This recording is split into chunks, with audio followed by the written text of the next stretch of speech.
ইসলামের ইতিহাসে কিছু যুদ্ধ শুধু সংঘাতের বিবরণই নয়, বরং সেগুলো এক একটি গুরুত্বপূর্ণ শিক্ষা ও কৌশলের নিদর্শন। এমনই এক যুদ্ধ হলো খন্দক যুদ্ধ, যা 5 হিজরি 627 খ্রিস্টাব্দে সংঘটিত হয়েছিল। এটি ইসলামের এক কঠিন পরীক্ষা ছিল, যেখানে মুসলমানরা সীমিত সামর্থ্য নিয়েও কৌশল ও ইমানের শক্তিতে নিজেদের রক্ষা করতে সক্ষম হয়। মুসলমানদের উপর ক্রমাগত আক্রমণ ঠেকাতে রাসূল সাল্লাল্লাহু আলাইহি সাল্লাম নতুন এক যুদ্ধ কৌশল গ্রহণ করেন, যা পরবর্তীতে যুদ্ধবিদ্যার এক যুগান্তকারী অধ্যায় হয়ে ওঠে। স্টোরি টেলিং বাই তরিকুলের এই পর্বে খন্দক যুদ্ধ সম্পর্কে জেনে আসি।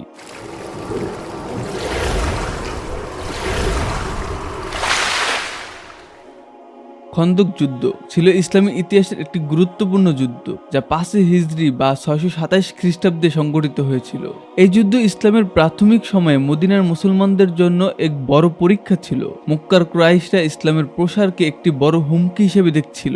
বদর ও উহুদ যুদ্ধের পর তারা বুঝতে পারে মুসলমানদের বিরুদ্ধে সরাসরি যুদ্ধ করে তাদের পরাজিত করা সহজ হবে না। মদিনায় অবস্থানরত ইহুদি গোত্র বনু নাদির, যারা মুসলমানদের সাথে বিশ্বাসঘাতকতা করেছিল, মক্কায় গিয়ে কুরাইশদের উস্কে দেয় এবং অন্যান্য আরব গোত্রের সাহায্য নিয়ে মুসলমানদের বিরুদ্ধে একজোট হওয়ার পরিকল্পনা করে। এই পরিকল্পনার ফলে কুরাইশ, বনু নাদির, বনু গাতফান সহ বেশ কিছু গোত্র মদিনার বিরুদ্ধে আক্রমণের প্রস্তুতি নেয়। যখন রাসূল সাল্লাল্লাহু আলাইহি সাল্লাম জানতে পারলেন যে বিশাল বাহিনী মদিনার দিকে আসছে, তখন তিনি সাহাবীদের সাথে পরামর্শ করেন। সালমান পার্সির পরামর্শে মদিনার আশেপাশে একটি বৃহৎ পরিখা খন্দক খনন করার সিদ্ধান্ত নেওয়া হয়। আরবদের জন্য এটি ছিল নতুন একটি যুদ্ধ কৌশল। তারা সাধারণত উন্মুক্ত প্রান্তরে যুদ্ধ করত, কিন্তু পরিখা তৈরি করে মদিনাকে রক্ষা করা হলে শত্রুদের অগ্রসর হওয়া কঠিন হয়ে পড়বে। মুসলমানরা স্বল্প সময়ের মধ্যে পরিখা খননের কাজ সম্পূর্ণ করে। এই কঠিন পরিশ্রমে রাসূল সাল্লাল্লাহু আলাইহি সাল্লাম নিজেও অংশ নেন,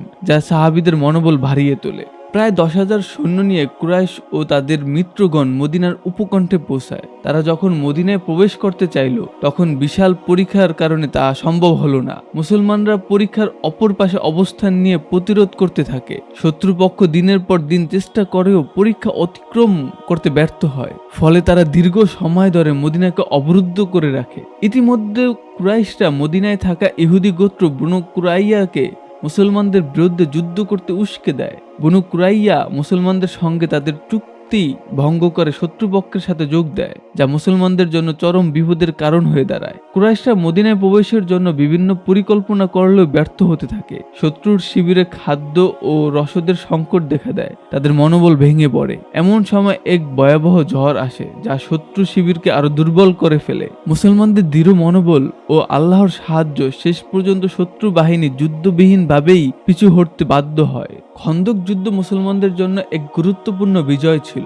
এই যুদ্ধে মুসলমানরা নিজেদের কৌশলগত প্রতিরক্ষা ব্যবস্থার মাধ্যমে নিজেদের রক্ষা করতে সক্ষম হয়। মুসলমানদের বিরুদ্ধে একত্রিত শক্তিশালী মিত্র বাহিনীর পরাজয় তাদের মনোবল ভেঙে দেয়। ইসলামের শত্রুরা বুঝতে পারে মুসলমানদের সহজে পরাজিত করা সম্ভব নয়। মদিনার অভ্যন্তরে বিশ্বাসঘাতকতা করা বনু কুরাইয়ার শাস্তি নির্ধারিত হয় এবং তারা পরাজিত হয়। খন্দক যুদ্ধ ছিল এক ধরনের রক্ষণাত্মক যুদ্ধ, যেখানে শত্রুপক্ষ তাদের শক্তি নিয়েও মুসলমানদের পরাস্ত করতে ব্যর্থ হয়। এই যুদ্ধ থেকে প্রমাণিত হয় যে শুধুমাত্র বাহ্যিক শক্তি নয়, বরং সঠিক পরিকল্পনা, ধৈর্য ও আল্লাহর উপর বিশ্বাসী প্রকৃত বিজয়ের মূল উপাদান। মুসলমানদের জন্য এটি এক তাৎপর্যপূর্ণ বিজয় ছিল, যা ভবিষ্যতের যুদ্ধ কৌশলকে ব্যাপক প্রভাব ফেলে।